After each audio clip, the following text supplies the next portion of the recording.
नमस्कार दोस्तों। आज है हमारा डे 47 ऑफ आंसर राइटिंग। और आज हम लोग इंडियन पॉलिटी यानी GS2 के जो मेरा टॉपिक वाइज जो क्वेश्चन डिस्कशन का सीरीज चल रहा था उसमें जो मेरा नेक्स्ट टॉपिक है that is the federalism. Last class में हमने अपने टॉपिक में say that is the emergency provision को डिस्कस किया था। तो आइए देखते हैं, हम लोग आज एक ही क्वेश्चन डिस्कस करेंगे वो फेडरलिज्म के रिगार्डिंग। ठीक है, क्योंकि थोड़ा सा मेरा कुछ पर्सनल इशूज और थोड़ा सा टाइम के क्राइसिस होने के कारण हम दो क्वेश्चन आज नहीं ला पाए। हम लोग कल से ट्राई करेंगे कि दो क्वेश्चन को डिस्कस करें। तो आइए स्टार्ट करते हैं आज का क्वेश्चन क्या है और देन उसका आंसर राइटिंग का डिस्कशन। तो देखिए क्वेश्चन बोलता है कि how far do you think cooperation, competition and confrontation, यहाँ पर तीन शब्द है, cooperation, competition and confrontation, have shaped the nature of federation of India. देखिए जो इंडियन फेडरेशन है, ठीक है, जो इंडियन फेडरल सिस्टम है, उस फेडरल सिस्टम को, उस फेडरेशन को बनाने में cooperative federalism, competitive federalism and confrontational federalism का क्या रोल रहा है। ठीक है, cite some recent example to validate your answer. I hope आपको समझ में आया होगा, कुछ एग्जाम्पल्स के थ्रू इसको आपको बताना है। तो देखिए इस क्वेश्चन का मतलब ये हुआ कि हमें competitive federalism, competitive and confrontational federalism के बारे में बताना है और ये किस तरह से कर सकते हैं कि इंडियन फेडरेशन को डेवलप किया, शेप किया। तो आइए स्टार्ट करते हैं आंसर राइटिंग को। सबसे पहले बात करते हैं हम लोग इंट्रोडक्शन के बारे में। देखिए हम आपको पहले भी कई बार बता चुके हैं कि इंट्रो कैसे लिखते हैं और मैं सेपरेट प्लान भी कर रहा हूँ कि इंट्रो लिखने का या फिर बॉडी लिखने का या फिर कंक्लूजन लिखने का, तीनों का ना एक सेपरेट वीडियो बनाया जाए जिसमें डिटेल डिस्कस किया जाए कि कैसे हम लोग लिख सकते हैं इंट्रो या फिर बॉडी या फिर कंक्लूजन। तो आइए देखते हैं इंट्रोडक्शन के बारे में। तो हमने क्या किया, यहाँ पर जनरल टू स्पेसिफिक का कॉन्सेप्ट अपनाए हैं कि फेडरेशन से हम लोग पूरी तरह से स्पेसिफिक हो गए हैं ये कॉपरेशन, कॉम्पिटिशन एंड कन्फ्रंट्रेशन पे। देखिए मैंने बताया कि देखिए अब देखिए इंडिया में जो इंडिया का फेडरेशन है वो यूनिक है। क्यों यूनिक है, तो उसको मैंने थोड़ा सा सोसाइटी कल्चर से स्टार्ट किया कि India is a unique country in sense of their regional, racial, linguistic and cultural diversity. ठीक है, तो ये पहले मैंने बता दिया इंडिया के डाइवर्सिटी के बारे में। अब देखिए this uniqueness create special socio economic and political condition. सही बात है, अगर इतना यूनिकनेस रहेगा, इतना डाइवर्सिटी रहेगा तो स्पेशल सोशियो इकोनॉमिक और पॉलिटिकल सिचुएशन तो क्रिएट होगा ही। टू मेंटेन हार्मनी, अब देखिए इतने यूनिकनेस में हमको हार्मनी तो मेंटेन करना ही पड़ेगा। तो to maintain harmony among them Indian federal system constructed in different way. I hope अब देखिए अब आपको समझ में आ रहा होगा हम किस तरह से, ऐसा लग रहा था कि हम भटक गए हैं बट एक्चुअली हम लोग टॉपिक पे कंसंट्रेट हो गए लास्ट में। ठीक है, to maintaining harmony among them Indian federal system constructed in different way that is federation with unitary biasness. ठीक है, जैसे कुछ लोग बोलते हैं इंडिया को क्वासी फेडरल है, कुछ लोग बोलता है कि India is a federal system with unitary बाइसनेस। Unitary बाइसनेस का मतलब क्या हुआ कि सेंटर के पास ज़्यादा पावर है। अच्छा देखिए फेडरलिज्म का बेसिक मतलब क्या होता है, बेसिक मतलब ये होता है कि division of power between centre and state. आप सुने होइएगा कि schedule 7 of the Indian constitution deal करता है कि सेंटर के पास कौन सा सब्जेक्ट होगा, स्टेट के पास कौन सा सब्जेक्ट होगा और कंकरेंट लिस्ट में कौन सा सब्जेक्ट होगा, रेसिडरी लिस्ट में कौन सा सब्जेक्ट होगा। ठीक है, तो ये division of power between centre and state, this is the federalism. But Indian federation थोड़ा सा डिफरेंट है। क्यों, क्योंकि सेंटर के पास ज़्यादा पावर है। कुछ ऐसे कंडीशंस होते हैं लाइक इमरजेंसी जहाँ पर स्टेट लिस्ट का भी सब्जेक्ट सेंटर के अंदर फॉल करता है। ठीक है, तो ये मैंने बता दिया इसका इंट्रो। अब आते हैं बॉडी पे। तो बॉडी पे लिखने के लिए हमने एक लिंकिंग पैराग्राफ डिजाइन किया जो बॉडी से इसको कनेक्ट कर देगा। देखिए मैंने बताया कि in this way India's federation evolve the feature of cooperative, competitive and confrontational federalism, जो कि पूरा एक्सक्लूसिवली क्वेश्चन का पार्ट है। ठीक है, दैट इज द फेडरेशन विच है ना, इंडियन फेडरल सिस्टम जो यूनिक था तो उसमें क्या क्या यूनिकनेस है, that is the cooperative, competitive and confrontational federalism. ठीक है, तो आइए देखते हैं सबसे पहला कोऑपरेटिव फेडरलिज्म। देखिए मैंने बता दिया कोऑपरेटिव फेडरलिज्म है क्या, तो horizontal relationship between the centre and state, ये कोऑपरेटिव फेडरलिज्म है। ठीक है, सिंपल बात कि स्टेट और सेंट्रल है ना वो साथ में मिलकर काम करें। यहाँ तक कि एमंग द स्टेट भी, अगर जैसे यहाँ पर लिख सकते थे कि horizontal relationship between centre and state. ठीक है, एंड यहाँ पर लिख सकते थे कि एमंग द स्टेट्स। ठीक है, तो ये भी आप यहाँ पर डाल सकते हैं एमंग द स्टेट्स।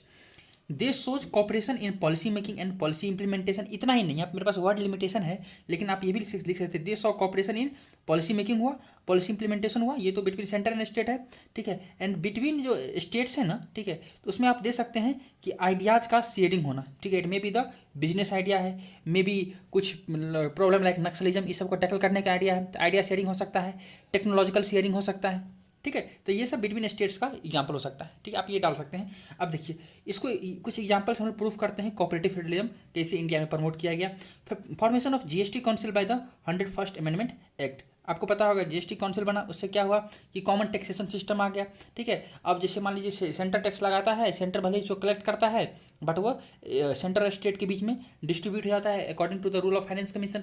ठीक है, तो यानी जीएसटी काउंसिल का फॉर्मेशन होना जहाँ पर सेंटर स्टेट एक साथ आ सके, टैक्स के मैटर पे एक साथ बात कर सके, एक साथ डिस्ट्रीब्यूट कर सके, ये भी क्या शो करता है कोऑपरेटिव फेडरलिज्म को। सिमिलरली पहले था प्लानिंग कमीशन, जबकि अब आ गया नीति आयोग। नीति आयोग आने से फायदा क्या हुआ, देखिए नीति आयोग का जब आप देखिएगा कि ये इसका कंपोजिशन क्या क्या है, मीन्स कौन कौन से इसके मेंबर रहते हैं, आपको दिखेगा प्राइम मिनिस्टर रहते हैं और वेरियस स्टेट्स के चीफ मिनिस्टर होता है। ठीक है, और जो जैसे और इस सब का डिसीजन होता है वो प्रॉपर कंसेंसस से लिया जाता है। ठीक है, तो यानी ये नीति आयोग हुआ, ये जीएसटी काउंसिल हुआ, ये सब क्या शो करता है, ये स्टेट सेंटर के बीच में कॉपरेशन को शो करता है। ठीक है, आप इसी में एक बात और लिख सकते हैं कि जो इंटर स्टेट जोनल काउंसिल होता है ना, इंटर स्टेट जोनल काउंसिल, ये भी कॉपरेशन को प्रमोट करता है।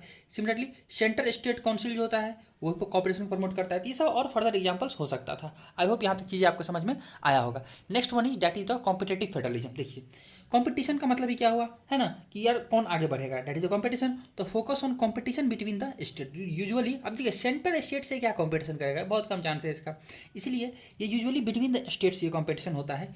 मेनली किसके लिए, ईज ऑफ डूइंग बिजनेस, कहाँ पे बिजनेस इन्वायरमेंट अच्छा है, जहाँ पर लॉ एंड ऑर्डर अच्छा रहेगा, जहाँ पर इजीली मजदूर अवेलेबल हो जाएगा, जहाँ पर पोर्ट होगा, जहाँ से इजीली एक्सपोर्ट कर सकते हैं, कोई रॉ मटेरियल इंपोर्ट कर सकते हैं। वहीं पर जैसे फेमस एग्जांपल है महाराष्ट्र का, गुजरात का, ठीक है, कर्नाटका में भी थोड़ा मोड़ा, तमिलनाडु में। ठीक है, तो सिमिलरली देखो focus on competition is of doing business के regarding which boost Indian economy in the post LPG era, क्योंकि पोस्ट एलपीजी era में क्या हुआ कि जो ग्लोबल एमएनसीज था, जाइंट कंपनीज था, वो इंडिया में आना शुरू हुआ है ना। तो इंडियन स्टेट्स के अंदर एक फीलिंग आया कि क्यों ना हम अपने यहाँ का बिजनेस इकोसिस्टम को अच्छा करें, ताकि हमारे यहाँ बाहर से इन्वेस्टमेंट आए, हमारे यहाँ इंप्लॉयमेंट जनरेट हो, हमारा लोग खुश रहे, सिंपल बात। एग्जाम्पल देखिए, अब देखिए आपको पता होगा कि जो अलग अलग स्टेट है वो अलग अलग क्या बोलते हैं कि ये प्रोजेक्ट करता है for attracting the investors, for enhancing their business ecosystem. तो पहला है वाइब्रेंट गुजरात, नाम तो सुने होइएगा, यूएई के प्रेसिडेंट यहाँ पर आ गए थे। ठीक है, vibrant Gujarat. Similarly resurgent Rajasthan, UP global investor summit last year हुआ था, बड़े बड़े लोग आए थे इंक्लूडिंग मुकेश अंबानी। सिमिलरली ये देखिए ये एमपी रीजनल इन्वेस्टर समिट, ये कल हुआ है, कल या परसों आई थिंक। ठीक है, तो ये मैंने एग्जांपल यहाँ पुट कर दिया। ठीक है, एमपी रीजनल इन्वेस्टर समिट, तो ये कॉम्पिटेटिव फेडरलिज्म को दर्शाता है। Last one is that is the confrontational federalism. देखिए कन्फ्रंटेशन का मतलब क्या होता है, एक तरह से कह सकते हैं कि आमना सामनी इस तरह से जाके किसी का कोई चीज़ हड़प लेना।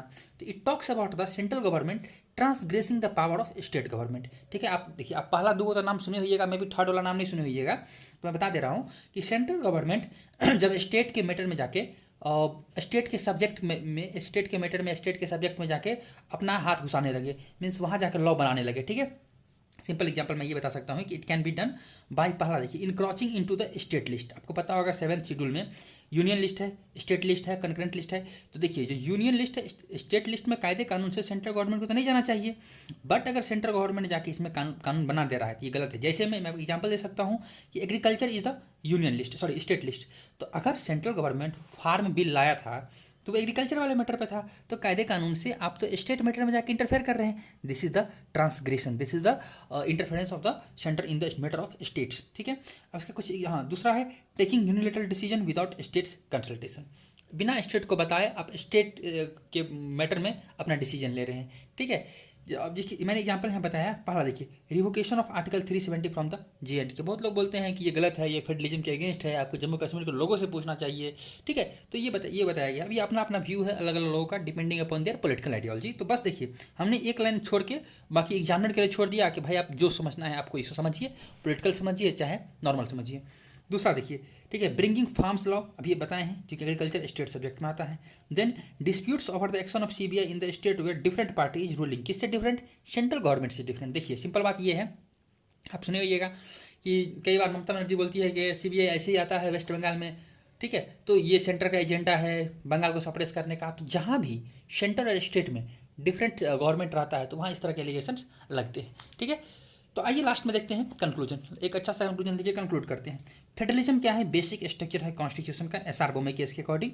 कॉपरेशन और competition are healthy aspect of India's development. ठीक है, इंडिया के डेवलपमेंट के लिए कॉपरेशन कंपटीशन बहुत जरूरी है, but along with balancing by confrontation as per the need. क्योंकि देखिए इंडिया एक बहुत ही डाइवर्स कंट्री है, तो यहाँ पर कन्फ्रंट्रेशन भी जरूरी है ताकि ये इंडिया के इंटीग्रिटी को मेंटेन कर सके। ठीक है, इंडिया एज ए कंट्री बना रहे।